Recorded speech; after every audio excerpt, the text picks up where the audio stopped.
and welcome to Health Matters on Channels Television. Thanks for staying with us. I am Mary Alale Yusuf. People start and keep diets for several commendable reasons like losing weight, keeping healthy, and observing ethical convictions. Some focus on appetite suppression, others on calorie, carbohydrate, or fat restriction. Some of the diets have benefits, many have unhealthy consequences. There are so many of these diet trends out there, mostly because people want to fight overweight and obesity. We'll examine some of the more common ones today. In the studio with me is an integrative medicine physician, nutrition consultant, and human performance coach, Dr. Billy Usani, co-founder and chief operating officer at the Penergia Limited in Lagos. You're welcome to the show. Thank you very much, Mary. So we're talking food. Yes. Now, let's talk about, I've heard so much about the Atkins.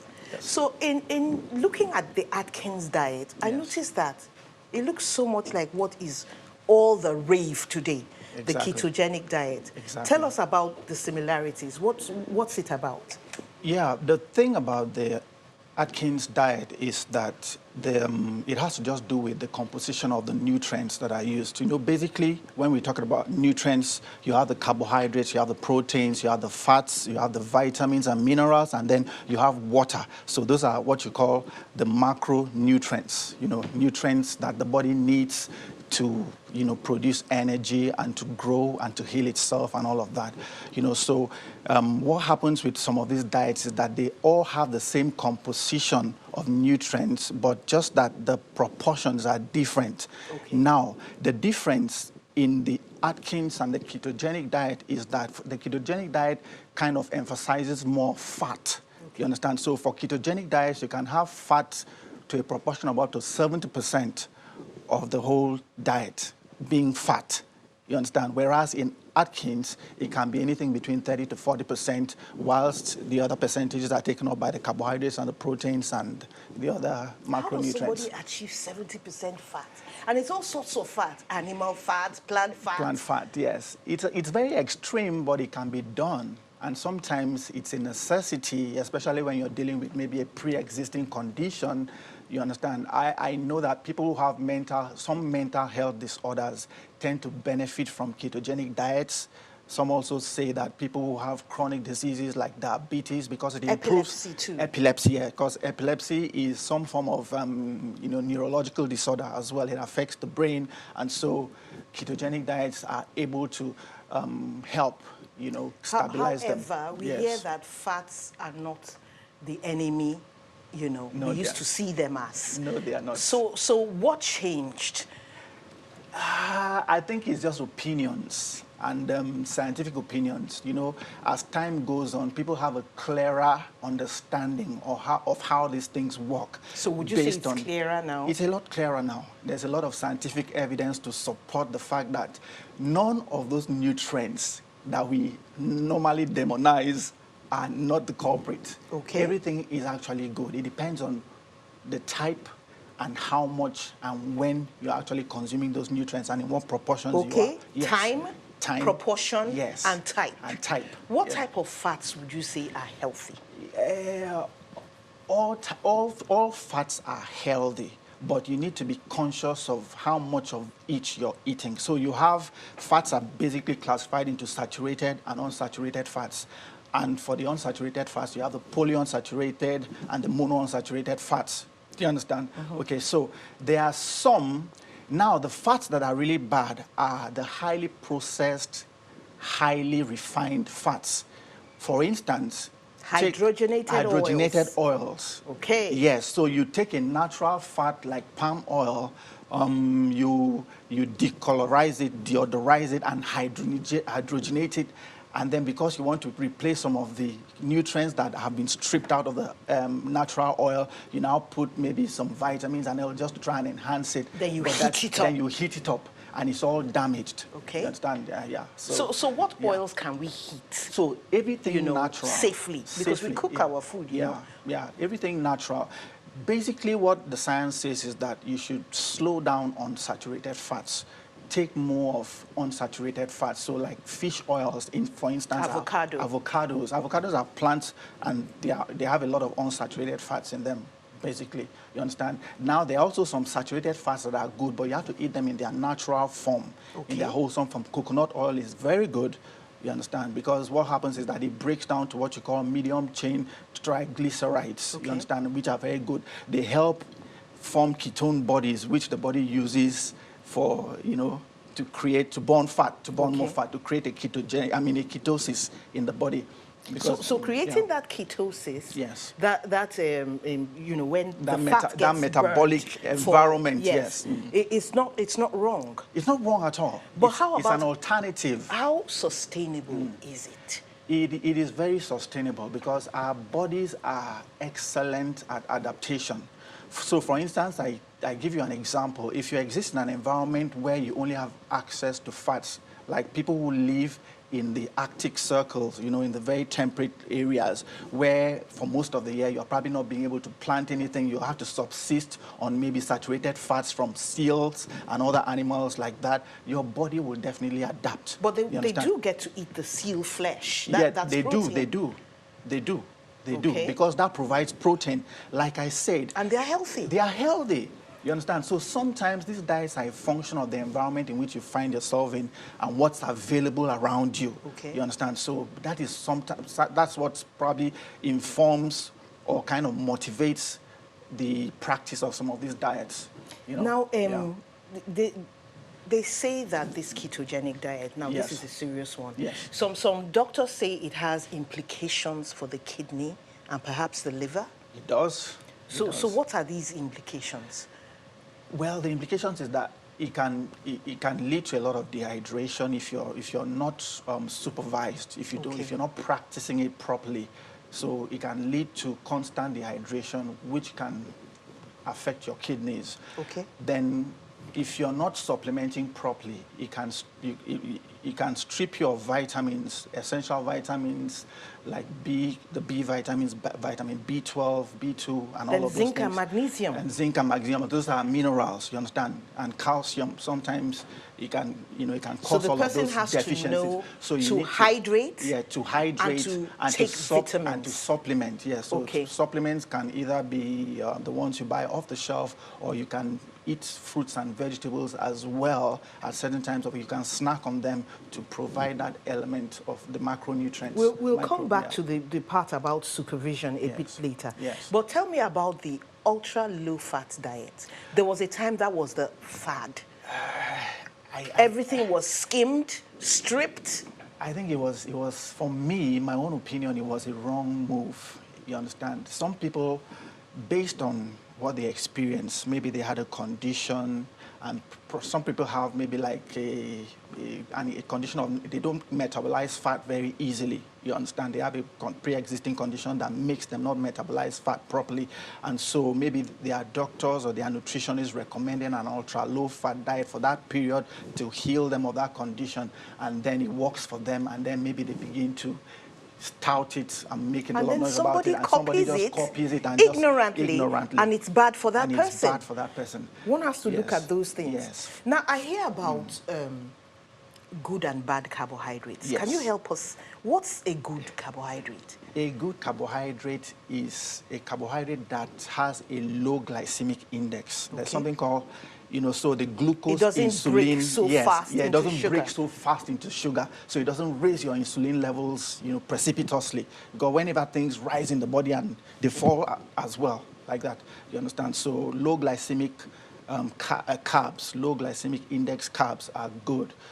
So things like tubers. Which brings us back to less processed food. Less processed food as much as possible. Eat whole foods, whole grains. Grains are carbohydrates. You have the starchy carbohydrates and you have the non-starchy carbohydrates. So things like our vegetables are non-starchy carbohydrates. You understand? Those naturally have a low glycemic index because of their fiber content. Okay, so which do you prefer? Some people say tubers are better than greens. What do you think? That's not true. Nothing is better than the other. It's just a matter of, nature provides a lot of variety that you need to take advantage of. Everything has something. You know, for the fact that it exists means that there's a benefit to it. It's just that you don't have to eat only tubers and then eat only grains or something like that. You know, you have to mix it up at one point or the other because the body likes variety. So tubers are good, grains are good, but the essential thing, the foundational thing about them is that these things need to be eaten whole. They need to be eaten in their natural form, unprocessed, whole. You understand? And as fresh and as natural as possible, and preferably local. So where does weight loss come in all of this? Because what you're saying now, what Yes. I'm hearing you saying now Yes. is everything is good there. Yes. God provided it. Yes. Have a ball. Yes. How does a person lose weight? So that brings us to the concept of what we call mindful eating. Okay. There's something called the mindful eating cycle, and it asks certain questions, foundational questions. So why are you eating? Okay. What do you eat? When are you eating? How are you eating? How much are you eating? And where do you want to invest the energy you're getting from that food? Do you understand? So that brings us to the point of energy. You know, life is energy. And when you deconstruct everything to its lowest common multiple, what you find is energy. Now, there's something called the energetic cycle that is fuel, movement, and recovery. So everything that has to do with nutrients, food, comes under fuel. So the mindful eating concept says that for you to be able to get the best out of the nutrition that is provided by nature, you need to be mindful, considering all of these questions we talked about: the why, the when, the why, the what, the when, the how, the how much in terms of the quantity, the proportion, and then what you intend to do with it. So, for instance, if I'm a sedentary worker and I spend 8 hours in the office every day sitting on a desk doing minimal physical labor, I'm not supposed to, I'm probably not required to get as much fuel as an Olympic athlete that has to train for 4 hours, maybe 5 days a week, constantly, and all of that. Or maybe I'm a laborer who works on a construction site. You understand? So our requirements for fuel will be different in terms of all of those questions. How much you need to expend. So the last question is, where am I expending that energy? Because that food is chemical energy. It's potential energy that you've put into the system now. The body is going to break it down and wait for movement to happen, for it to be used. Okay. You know, so because we are biomechanics. But if you don't move, yes, you start to gain weight. You start to gain weight. Okay, so let us look at one of the concepts you spoke about. Yes. When?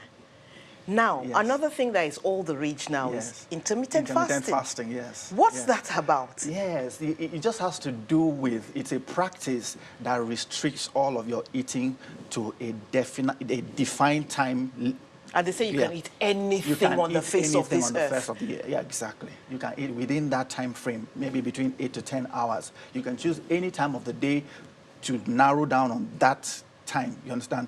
Basically, by virtue of nature, the circadian cycle that we are all subject to forces us into that intermittent fasting cycle. Yes, without us knowing. Without us knowing. 8 hours. You sleep 8 hours, do you understand? And you're meant to actually be fasting through that 8-hour time of sleep and rest and recovery. Do you understand? So we actually do a natural form of intermittent fasting.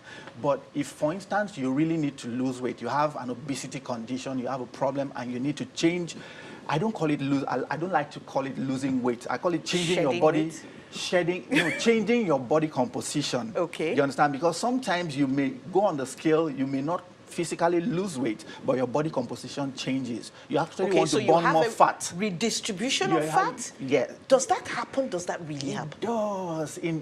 Kind of. Your total fat, makeup will reduce. Okay. Yes. That's encouraging. So the intermittent fasting is also good. It's very good. Do doctors sometimes recommend it? Yes, they do. As a healing method? As a healing method, yes. Okay. As a healing modality. So I hear people say something like 16-8, they mention some numbers. Then I hear some people say that they fast for whole days. Yeah. Eat on Monday, fast on Tuesday. Eat on Wednesday, fast on Thursday. Yeah. Isn't that a bit extreme? It's a bit extreme. Some of these things are extreme, but I guess it depends on where you find yourself, your situation, your circumstance. Do you understand? So, for instance, if you're an athlete where you're burning energy. So it's the difference between, let's say, a Formula One car and a car that you only drive on Sundays. Okay. You understand? What would be the fuel requirement? Realize Okay. I need to pause you there, or Yes. we'll go on and on. We're going to take a break now. Yes. We're taking a break now. Stay with us. Join us again on the other side. Welcome back. If you have any questions on diet, call 0805 468 3514. That's 0805 468 3514. You can also tweet at CTV_Mary A. We're talking about diets, the facts, the fads. Talking about this intermittent fasting, Yeah. we've heard of something called a starvation complex. Yes. So you don't eat food for a while and your body begins to shake and tremble. Yes. You're doing intermittent fasting. Let's just say you're doing intermittent fasting, and you begin to shake and tremble. And, you know, there's a consultation in your body that, look, this woman is starving. Let's just hold on to everything that is here. And then the person gets fatter. How do you balance that against the intermittent fasting? I mean, the starvation complex versus the intermittent fasting. Well, it is a concept of scarcity. You know, the body's systems are designed in such a way that when the body kind of perceives that there's going to be starvation for a long time, because of that evolutionary process that we went through from when human beings were hunter-gatherers, you understand, there were times when food wasn't available, so you know, the metabolism evolved to the point where whatever fat you've stored can tide you over that long period of no food. But now that food is available everywhere, you understand? No more. If you starve yourself, the body will still respond the way it used to respond in those primitive things because it's coded in the DNA. Okay, you understand? let me And it will pause hoard you. the fat. Let me pause Yeah. you and take Emmanuel. Hello, Emmanuel. Hello, good morning. Good morning, afternoon. Emmanuel. What's your question? Yeah, please, I want to ask. Hello? Yes, we are here and we can hear you. Okay. In trying to lose weight, can someone who's trying to lose weight abstain from carbohydrates totally and eat go on only protein and still shed weight? Okay. Since fat comes from excess carbohydrates, so can I just go on just protein, just avoid carbohydrates and shed weight? Thank you. Thank you very much. Now we're demonizing carbohydrates. Yes. So But you see, even the ketogenic diet Yes. doesn't totally totally erase the make away with carbohydrates, yes. So what do you have to say to Emmanuel? Well, Emmanuel, what I'll say to you is that you may succeed to a point, but your results will be limited because the body is very adaptable and flexible. However you push it, it will respond to you. But after a while, the systems will shut down. Carbohydrates are an essential nutrient that the body needs for its vital functions. So you can't totally do away with carbohydrates. So what I'd advise you to do is to probably change the type of carbohydrates you're eating and probably reduce the proportion of carbohydrates you're consuming within your meals in a 24-hour period. So maybe and then more of the starchy more vegetables? more of the non-starchy vegetables. carbohydrates, vegetables, you understand? And then more low glycemic carbohydrates, things like grains, whole grains like millet, you understand, things like that. And then you have to Things take with the fiber things still with in the them. fiber still in them, whole grains, tubers, you know, like our cassava. It's a very good source of carbohydrates. So, and also the quantity matters. And then the time of day you consume those carbohydrates also matters. It doesn't make sense waking up at 1 a.m. at night and eating a bowl of fufu, you understand, and you expect to get good results, you understand? So carbohydrates are used as ready fuel for energy, you understand? So as the day is rising and your energy requirements begin to rise, those are the times when you should load up on carbohydrates. So breakfast, and then taper it off as the day wears down. Because your Okay. energy requirements are reducing as you're approaching sleep time. Some people say Yes. 6, 7, you should stop eating. Yeah, by 6, you should be done eating. You understand? So that you can allow, because the body operates like a factory. A factory has been producing all day, and then at night, it needs to shut down so that the systems can rest, the clean out can take place, and all of that recovery can happen, and then to start for the next All day's over production. again. Yes, all Let's over again. quickly take Ali. Hello, Yes. Ali from K2. Good afternoon, Good afternoon, Ali. What's your question? ma'am. I'm diabetic. So during the course Okay. of making a decision, I'm advised to be taking green tea. But nowadays, I heard that green tea is harmful to the liver. What? So I want What's to know that? what to do Green? about it. What? Green tea. Green tea? Green tea, and he says they tell him it's Who told harmful him- to who the told liver. him it's harmful So, to the so liver? we'll I've never answer heard that. before. I haven't heard that green tea is harmful to the liver. But is there a way to take it that would be harmful? Yeah, there's no way. to Okay, take- yeah. maybe we're talking about green coffee. Yeah, Green maybe they're coffee talking is about- another fad. yeah, green coffee is What are another the fad. dangers in taking green coffee? Coffee generally, the reason why people think it's dangerous is because of the caffeine content. You understand? So what happens is that caffeine will mess with your circadian rhythm. Okay. Do you understand?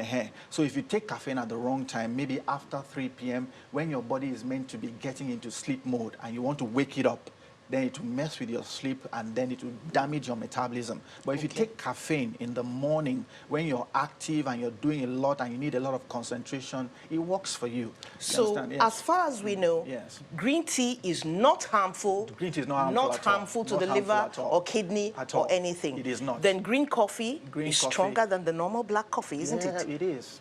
Yeah, it is. That's what people are talking about is, these it days. is, it Green is. coffee will make you Yes, slim down in a yes, matter of weeks, yes. you know. But, because it's a natural product, you need to be mindful of the quantity you're consuming and what time of day you're consuming it. So, but it's advisable, anytime you're taking anything that has caffeine in it, take it in the morning so that the half-life... it let you sleep. Yeah, it will let you sleep. Okay, Yeah. let's take Jennifer. Hello, Jennifer.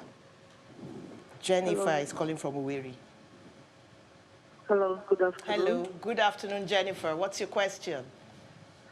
Okay, I'm also a patient involving intermittent fasting. Involve herself in... Intermittent fasting. All right, thank you very much. She's asking if someone with ulcer can do intermittent fasting. Well, I will advise from a medical point of view, you need your ulcer healed first of all. You need to have a treatment that heals up your ulcer before you can engage in intermittent fasting, so you don't put yourself in unnecessary at risk. Yeah, put yourself at risk. Before we send everybody on a diet Yes. this afternoon, let's talk about the bit where you consult a doctor Yes. before you do a diet. Yes. Already you have said that's a very wise thing It's a to very do. wise thing but to do do. our Nigerian doctors understand this? Because from my experience, doctors just look at you and say, there's nothing wrong with you. You're a fine size. Go on and eat your food, and don't take it seriously. To be honest, curriculum in medical school doesn't emphasize a lot of nutritional knowledge. So what happens is that because we operate in a multidisciplinary team in the medical setting, what doctors do is that if you have any nutritional issues, they would refer you to a nutritionist who can get into the nitty-gritty of advising you on diet. And most of the time, it only happens when people have pre-existing conditions like diabetes or many other conditions, celiac disease or food sensitivities. And intolerances and all of that, So that's what happens. The basic physician or GP won't want to spend so much time, except he has gone out of his way, to make himself aware and conscious of dietary things and how they affect health and all of that. So they say it's easier for men to lose weight than women. Yes. Is that true? Why and what can be done about it? Sorry, I'm loading you with questions. Yes, it's a hormonal thing. Okay. Men tend to have a lot more testosterone. You understand, which helps to fire up your metabolism. It makes you more active and all of that. Women tend to have a lot more estrogen, which encourages fat storage and all of that. So that's basically the difference. So it's a hormonal difference. But what does a woman do? They say, look, if you're a Yes, woman yes. and you are on a diet or Yes. you're fasting and you're hungry, just go and eat. Just go and eat. Yes. So how does she lose weight? Yes. So what happens is that you need to consult with a professional who can help you with a diet that can help to make you lose weight. So Okay. if you do these things on your own, sometimes it just won't work because you don't understand the intricacies that are involved. You need to be guided in such a way that you can obey that mindful eating cycle. You know, you have to know why you're eating, what you're eating, when you're eating, how you're eating. You know, how much you're eating. Yes. It's been a great morning, Thank you. a great afternoon with you. Thank you so much for coming. Thank you, everybody, for being there for us, calling in with your very meaningful questions. Let's call it a day. Enjoy the rest of it. I am Mary Alale Yusuf.